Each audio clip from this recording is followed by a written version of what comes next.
Hello, my name is John Brockup. I'm professor of history, religious studies, and philosophy at Penn State. And I'm giving a talk to you today on the ethics of climate change. My research is primarily in early Islamic history, and so it's a long way from that to the topic of climate change. In fact, I gave a talk at Foxdale a couple of years ago on the history of the Quran. My work on climate change actually stems from my activism on this really important topic, a topic that faces us all, and especially faces future generations as they deal with issues that we now have in play. My activism involved a bike trip, and in fact, Foxdale was one of the sponsors of this bicycle trip that we took for many years from State College down to Washington, D.C. Unfortunately, the pandemic has stopped that trip as it stopped so much else.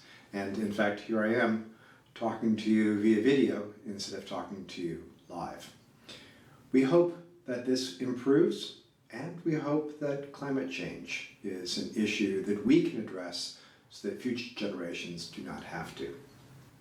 I have devoted an entire class to the ethics of climate change. It's a class that I developed along with several other partners here at Penn State. And it's what we call an interdomain class that includes both the sciences as well as the humanities. Because climate change is an issue much larger than any single science. It takes so many different science disciplines to understand. And likewise, we need the humanities, we need social sciences, we need business and agriculture. This is a topic where we need lots and lots of areas of expertise. And so an interdomain course is ideal for addressing this. I'm not a scientist, but I've learned a great deal about the science. And what I like to tell my students is that understanding the science of climate change is the easy part. The much more difficult part is what we do about this knowledge that the scientists have given us. And that's where ethics comes into play.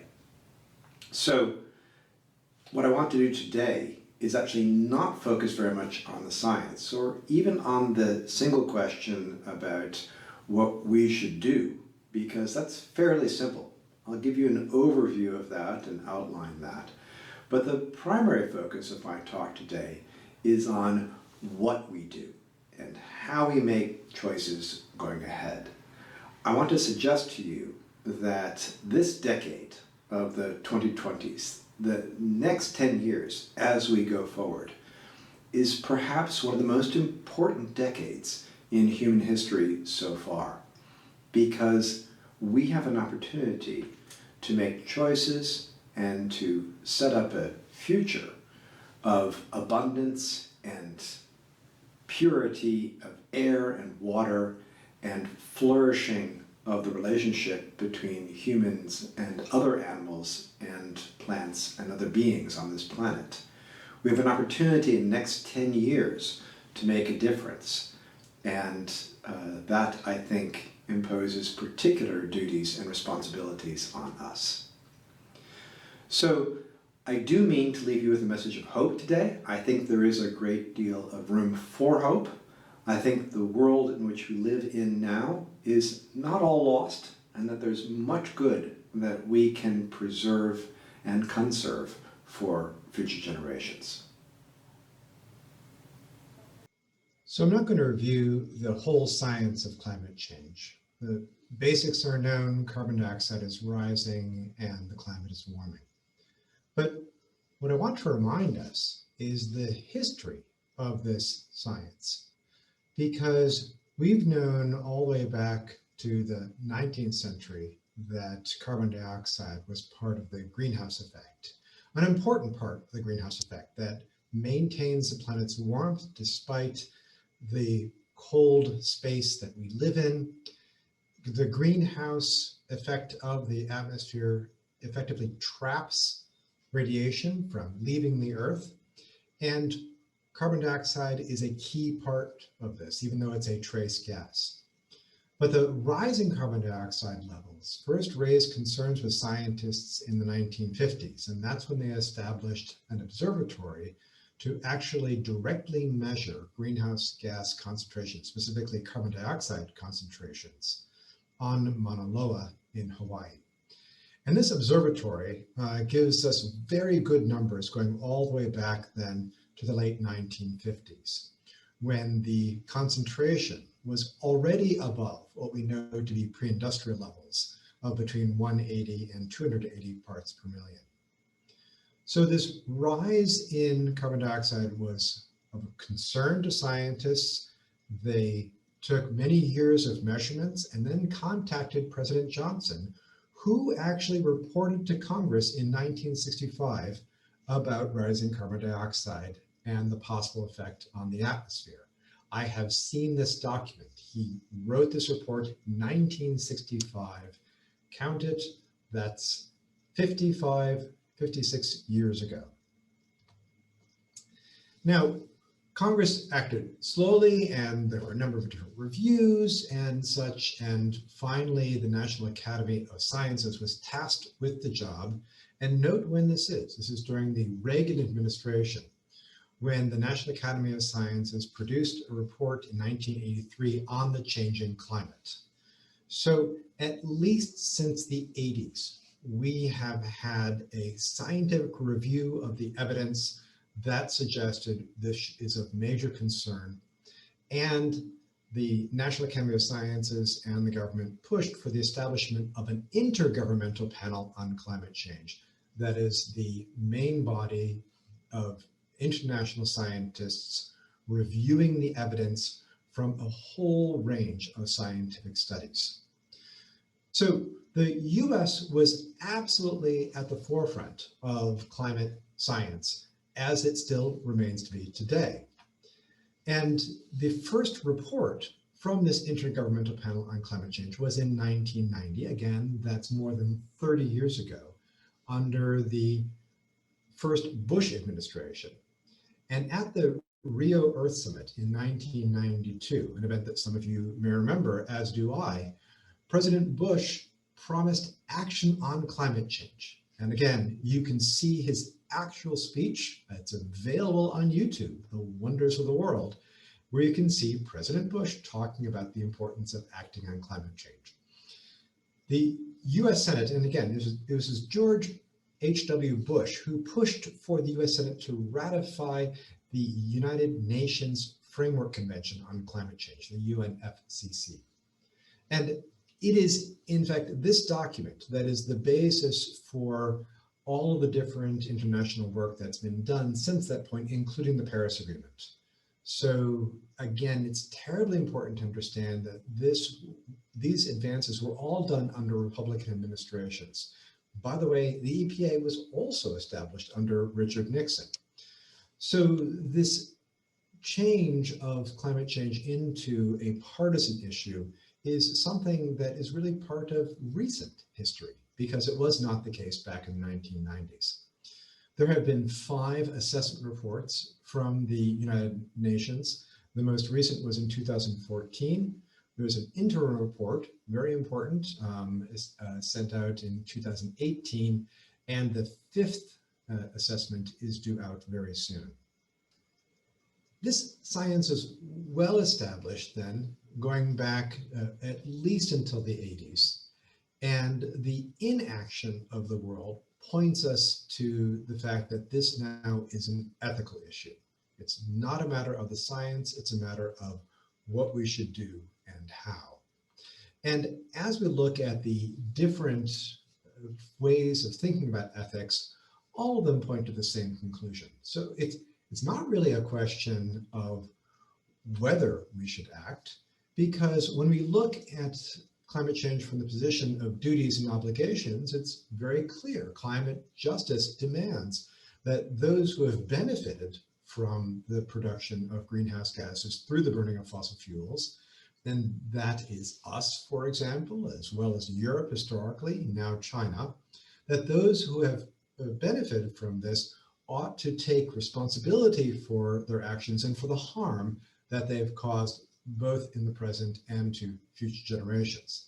And I might add, by the way, that many, many more people die from the direct results of burning fossil fuels than now can be attributed to climate change. So fossil fuels should be phased out for a variety of reasons, only one of which is climate change. And then, of course, there's the obligation to care for the vulnerable, for the less fortunate. And the fact is, as we look to the effects of climate change, we see that vulnerable populations will be harmed the most, the very populations that have benefited the least from the burning of fossil fuels. So it's a very clear justice issue, no question about what duties and obligations are.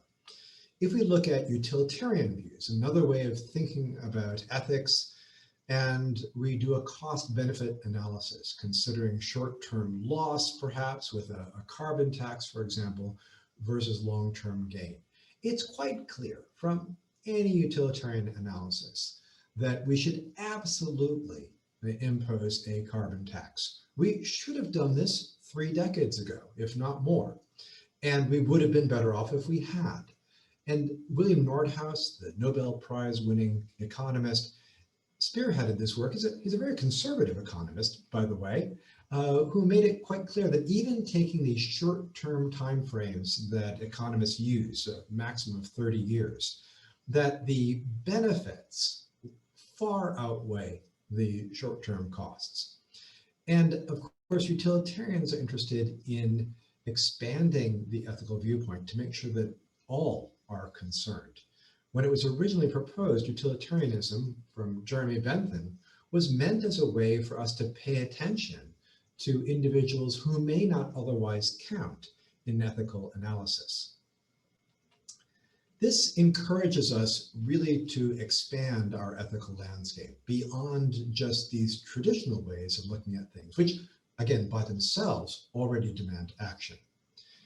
We ought to really consider intergenerational justice, what we are leaving for future generations, and the ways that we are in some sense spoiling the world we're leaving behind.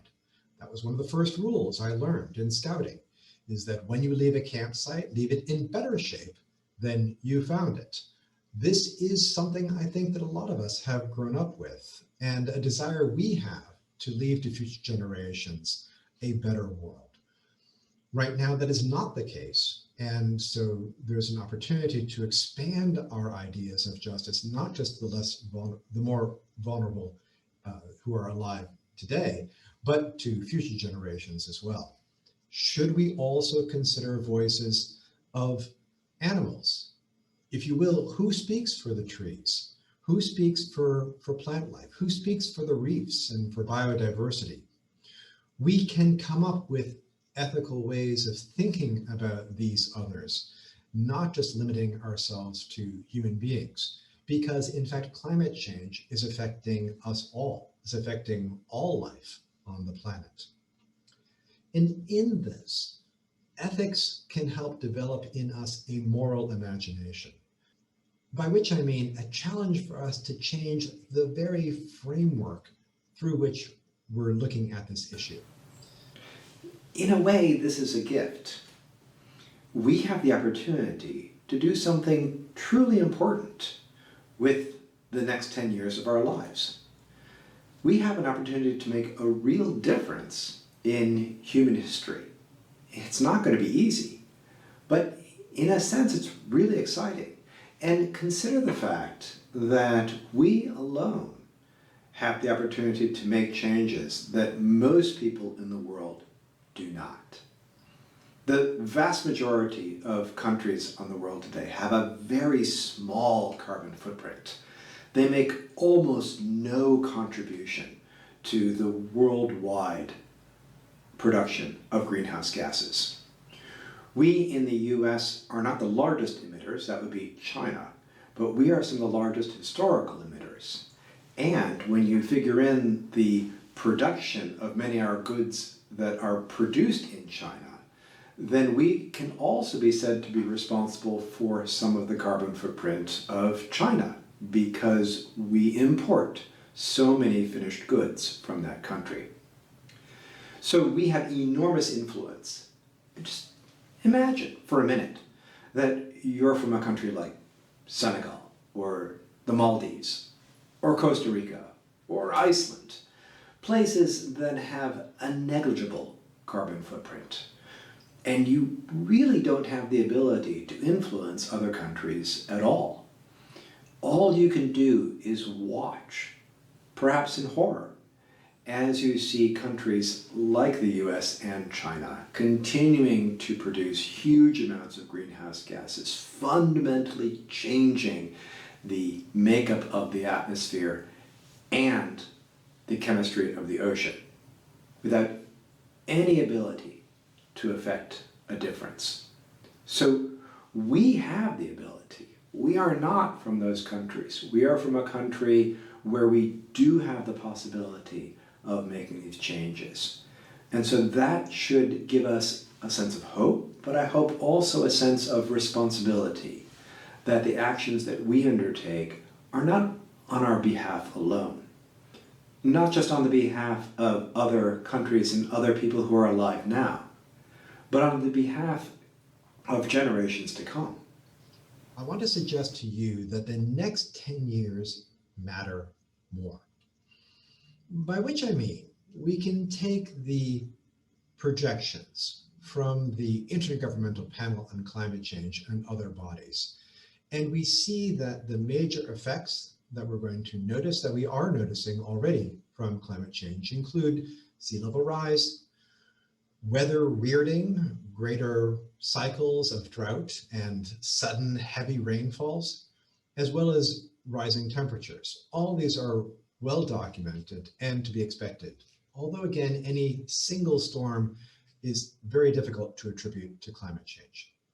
To respond to these things requires adaptation, requires us to stop building on the coast, to stop subsidizing through federal flood insurance, building on low-lying areas, as well as building in resilience. And we saw an excellent counterexample of this in the winter storm in Texas, where the lack of resilience, the lack of structures that could survive extreme temperatures meant that many people were forced to suffer.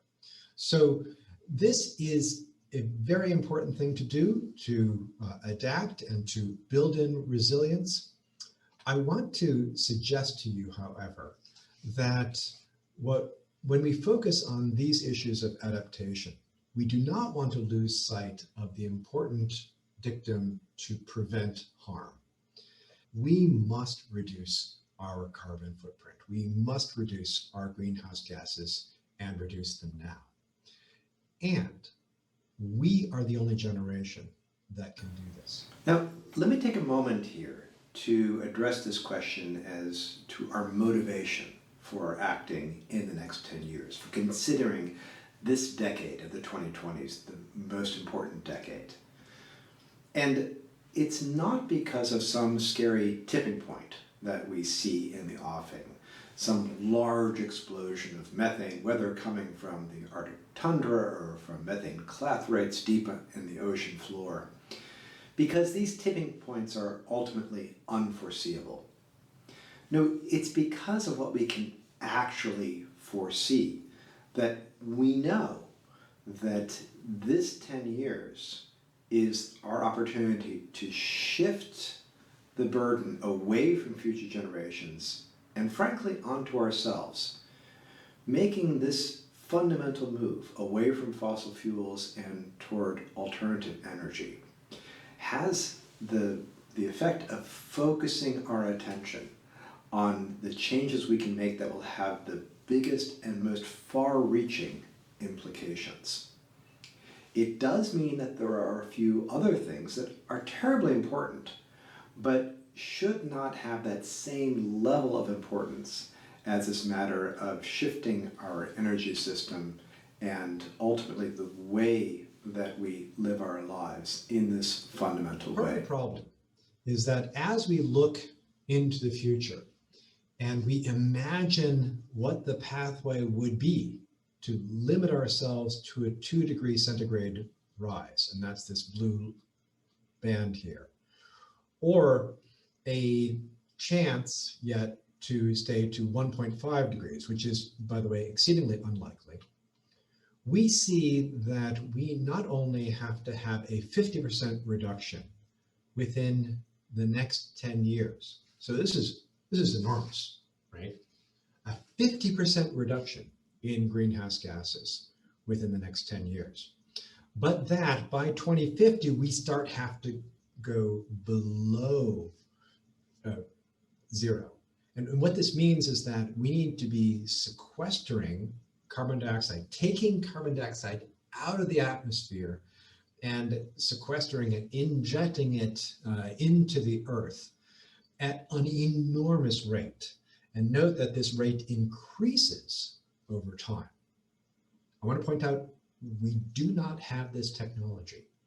We do not know how to do this. At this point, Penn State scientists, some of them are working on carbon capture and reuse, or carbon capture and sequestration.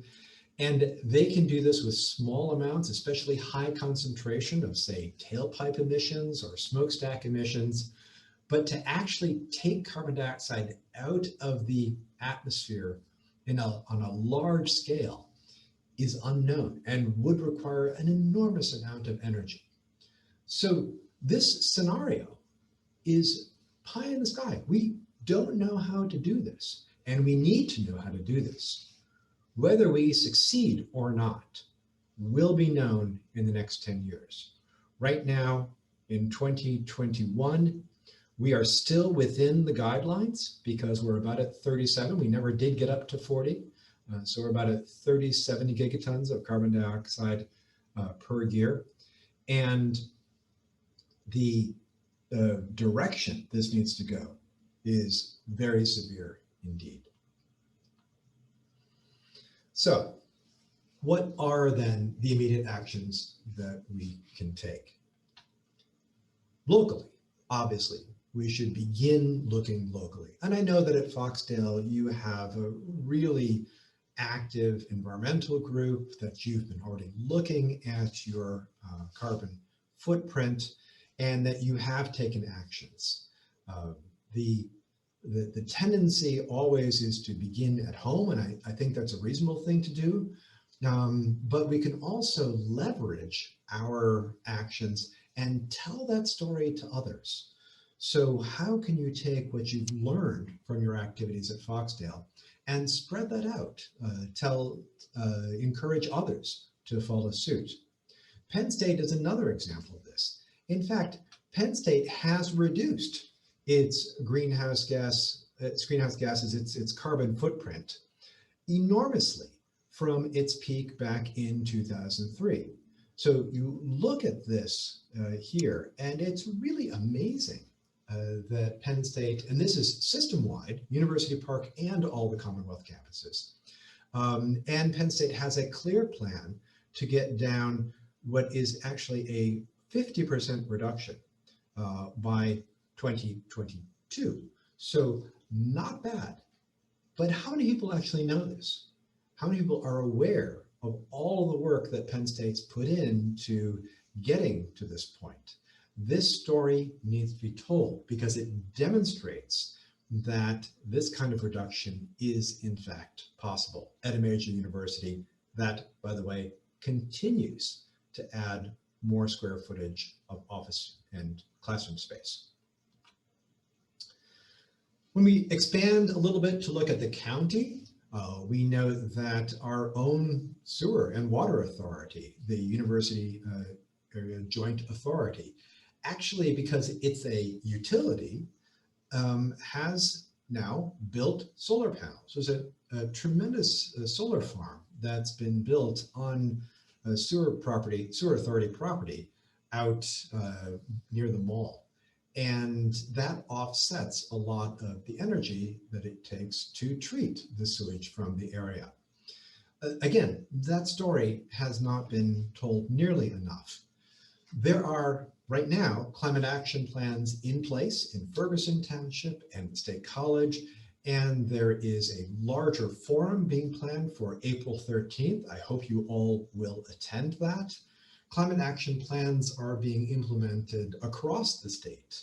And there's a great deal of activity on the county level with our commissioners building solar farms outside on prison property and looking for other ways to increase energy efficiency and reduce greenhouse gases. On the state level, we have the possibility of implementing better building efficiency standards. Buildings on their own account for almost a third of greenhouse gas production.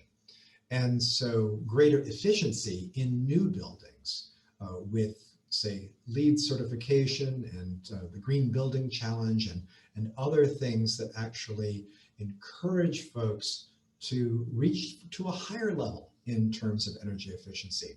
This can make an enormous difference, and obviously having a statewide standard, adopting the most advanced standards, will encourage better building into the future. RGGI, RGGI stands for the Regional Greenhouse Gas Initiative, which right now the state is considering joining. This is a carbon trading initiative in the Northeast that includes most of our neighbors to the Northeast, including New York State, and has reduced greenhouse gas production from electricity power plants by a significant amount, while also increasing the economy. So Pennsylvania is now considering joining RGGI, and this is a great thing to encourage our representatives to take seriously and to implement. It will make a huge difference because we are such a large producer of power here in the state. Nationally, of course, there's the famous Green New Deal. But very interesting is to see how the Biden administration, with the work of John Kerry and others, has begun to implement climate action plans in every aspect of the administration.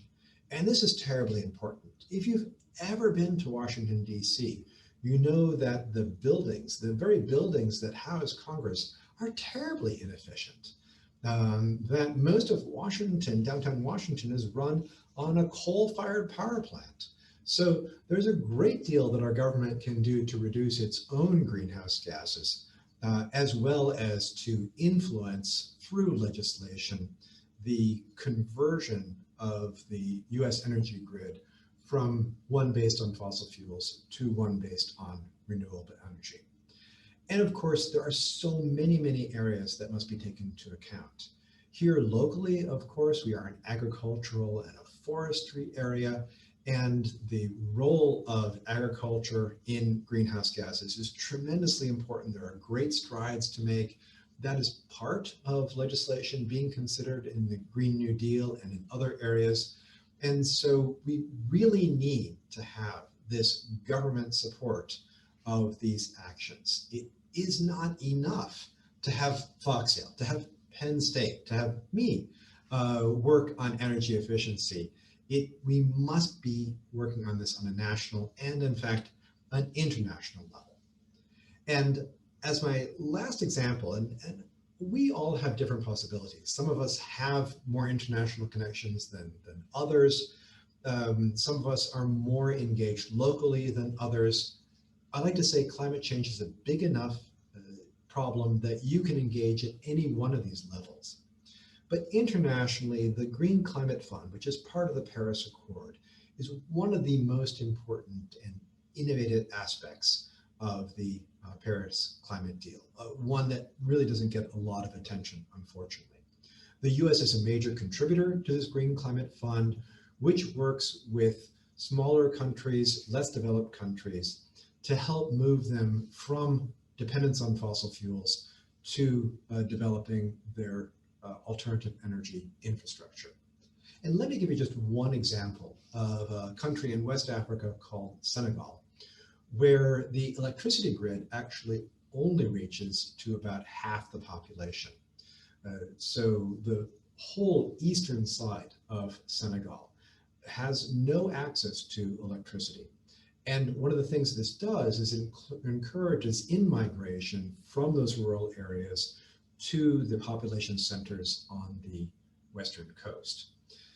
So what the Green Climate Fund is doing is actually two things. And one is building rural electric cooperatives based on microgrids of solar power and batteries in small villages in the part of Senegal which gets lots of sun, can totally transform, can leapfrog the technology to allow people to have a far better life than they had before and to prevent that in-migration that results in these overpopulated cities.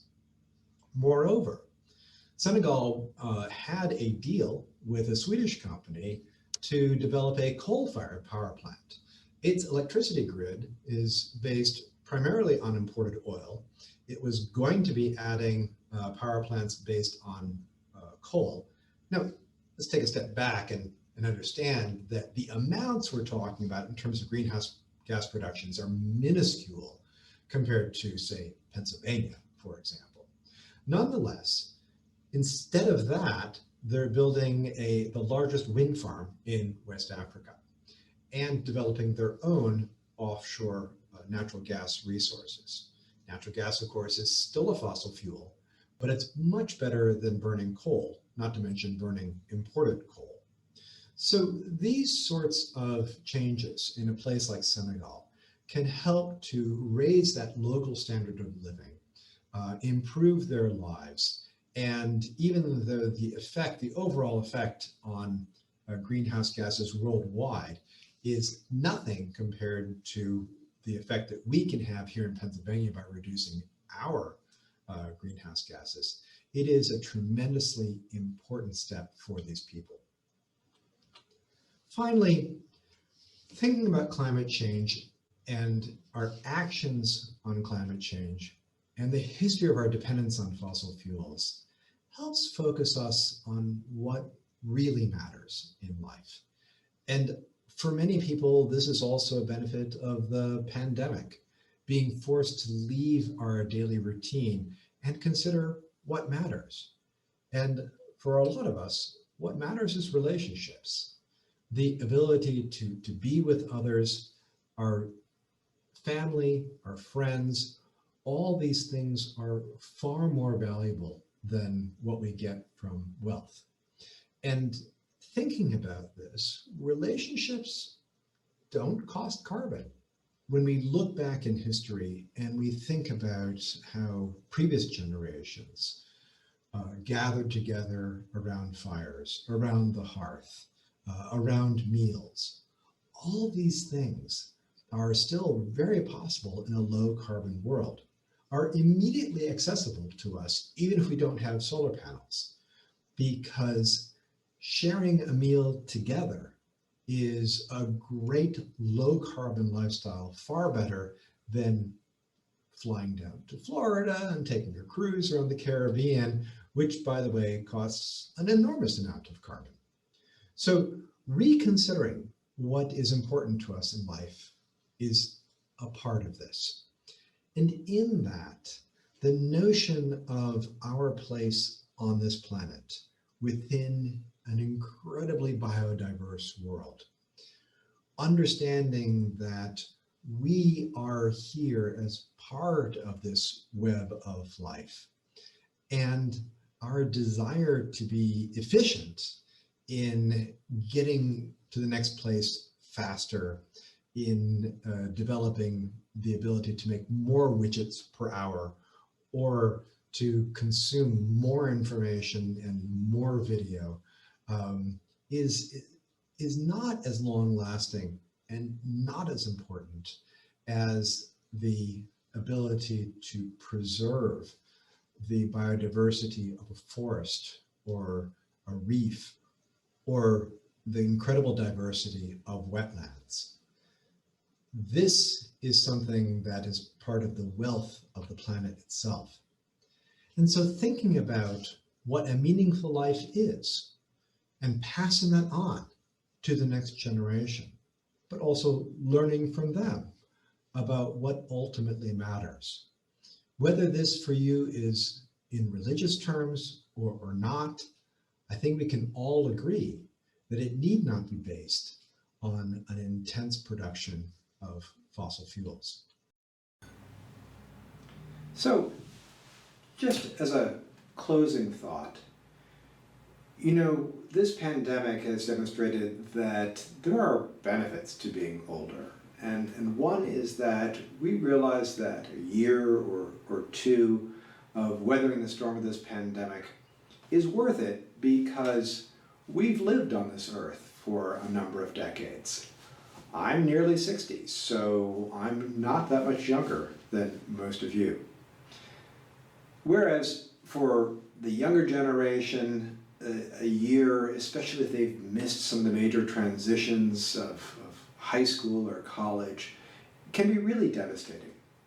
So we have this longevity, we have this ability to see things in perspective and to understand the importance of sacrifice.